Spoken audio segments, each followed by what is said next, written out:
What's going on? It's Fist. Anyways, so I seen a video on Redneck's channel.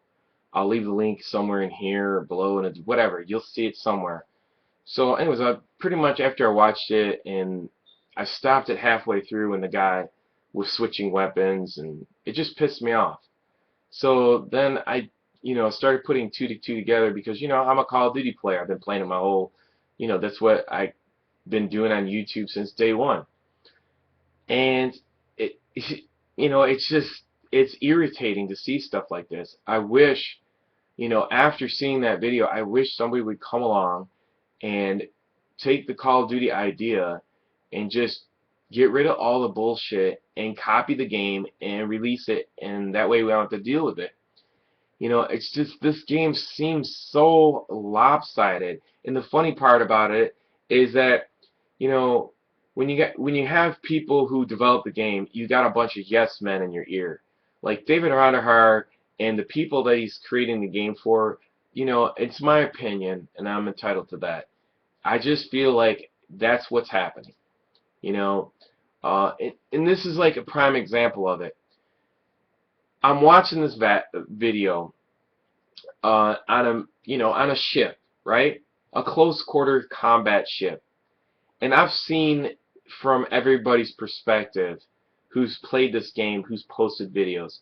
Not once did I see anybody using a shotgun in a smaller map than whatever, Newtown. That's smaller than Newtown, right? So I'm watching this video on Redneck's channel, and this guy is using a sniper rifle. So I'm looking at all of the things that have changed from Black Ops in the video. Now, I'm more towards the multiplayer aspect and how everything interacts with each other and what the disadvantages would be, the long-term effects, and looking down the road of the game.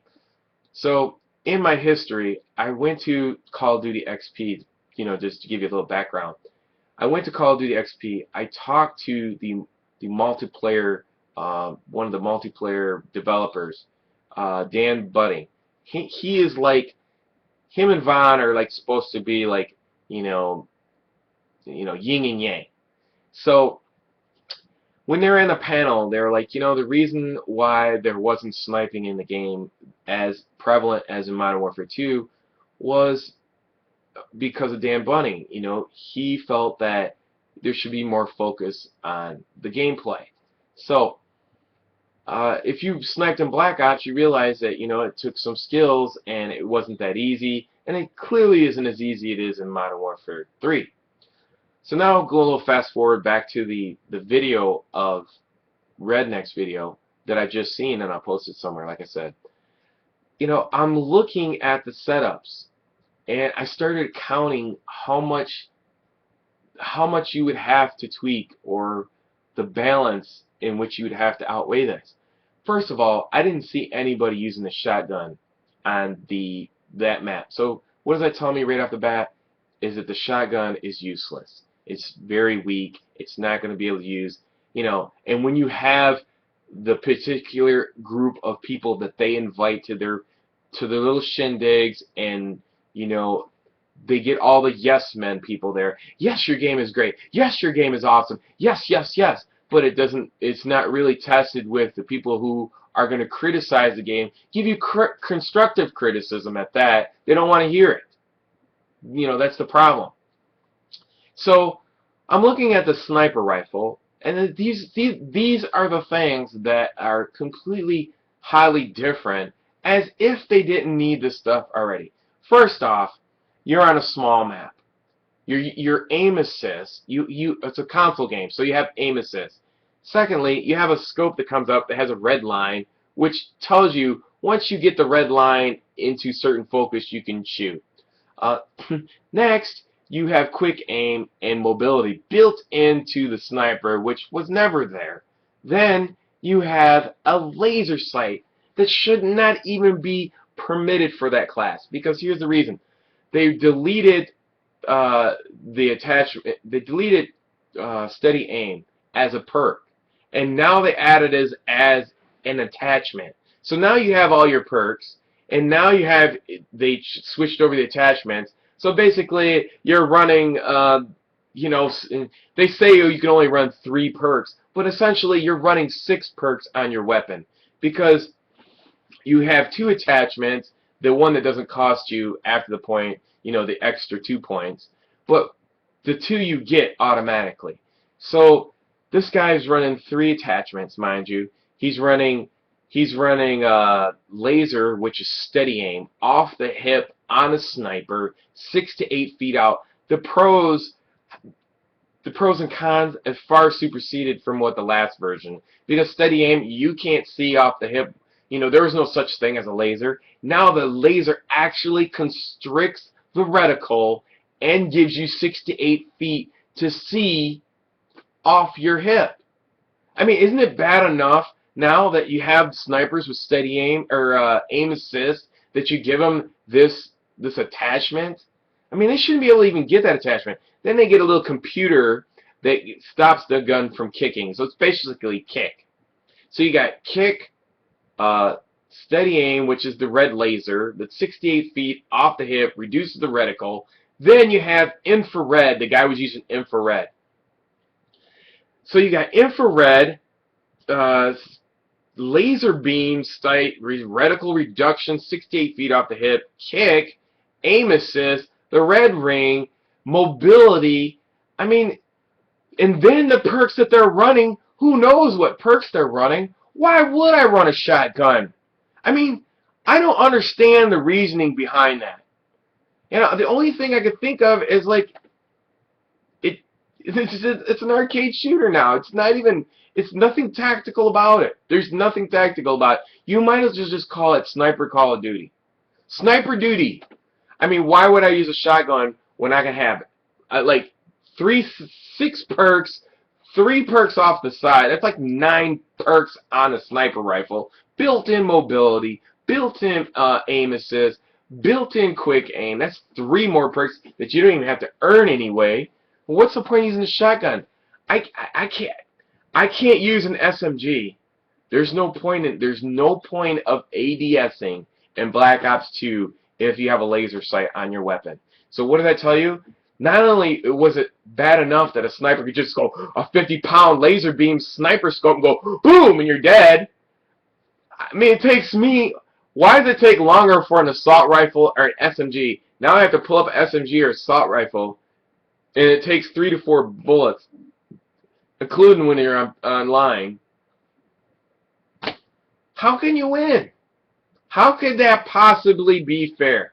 How could that possibly be fair? Look at that video. Look at all that. You know, who are you making this game for? Who are you making the game for? Are you making it for people who spin around and do all kinds of tricks, and are you just out to sell out the game completely? I don't understand it. Because, you know, they're saying, oh, I could go back and fix everything. You're going to have to fix 3 perks or 3 attachments, the mobility itself in the weapon, the quick aim on the scope. I don't know.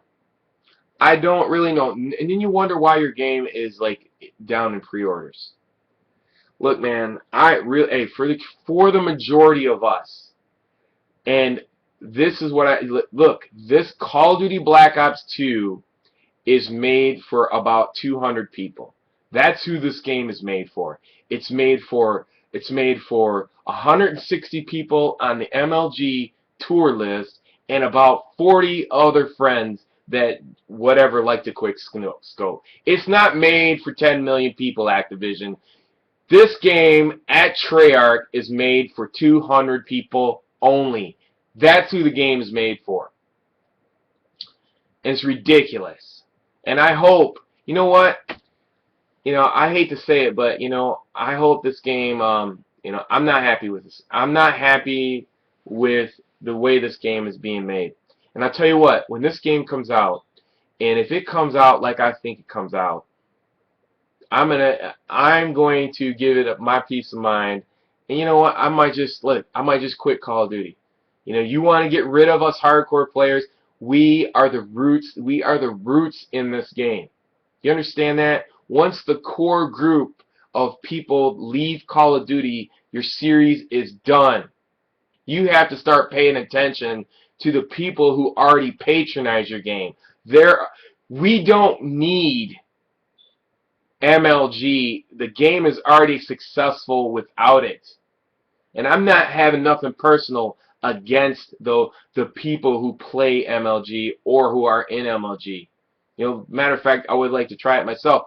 But the point being is, you're focusing on way too small of a group of people who actually purchase your game. It's not right. And, like I said, and when I seen the article that was done on USA Today, it's clearly the wrong direction of how they're pushing this. I mean, what's really funny about this article is that the guy who wrote the article was completely clueless at what he was writing about. I mean, he tried to piece together a story and make it seem like Black Ops 2 was going to copy the model of League of Legends, in which case is completely wrong. You can, even if you decided to copy League of Legends, it's the wrong formula.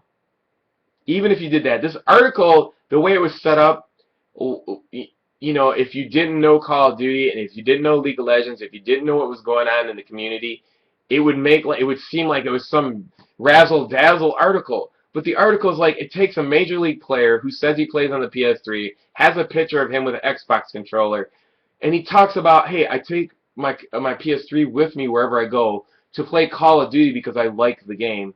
Then then the article goes on to, he visits the headquarters of Call of Duty, and they asked him, the reporter asked him, what do you think about professional gaming? He says, that might work, is what he said. Then he spins it up and he goes into, look how big League of Legends is, and it's blowing up on the scene and everything like that.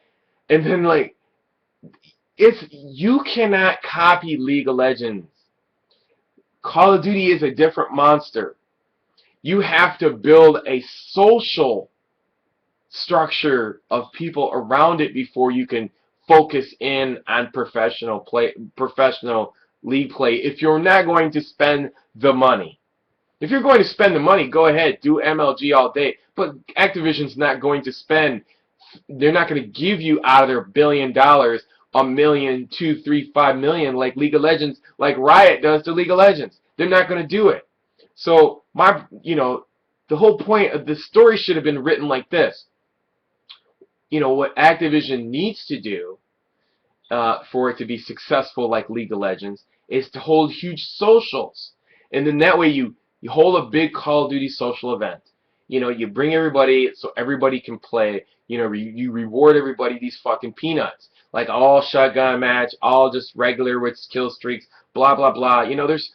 There's small group of people that they made the game for have a small group of rules. People can't relate to that. The majority of people who play the game. You understand that? So they need to have a social event where they reward everybody. And then what people will do is they'll be hungry for that. And then they'll start spawning their own social events. And then once the crowd develops and grows big enough within the social events, then you can hold the MLG events. Then it'll catch on fire. But they want to just attack it like it's League of Legends. You're not throwing money at it like League of Legends. It's not going to happen. And your whole idea of pushing MLG inside the Black Ops format to copy this League of Legends format is not going to happen. Because you alienated the game with a select group of people, the style that you imprinted into the game who play that way, who have a select group of rules who play that way, that people are going to be deaf to it. They're not going to hear it because they're not relating to it. Because it's not what the game is played like every single day online. That's the thing. That's where the disconnect comes from. And that's why there's a disconnect in the sniper rifle, and that's why there's disconnect in the weapons, and that's why there's disconnect in this game. To me, it's wacky, cocky, and illogical. All the above. And that's my final words on it. There's I don't know. Go to Redneck's link. I'm just pissed off. Um, you can go to his link, give him some shine, show him some love. It's your boy Fist. Peace. Man, I hope that was some knowledge on you. Anyways, I'm out.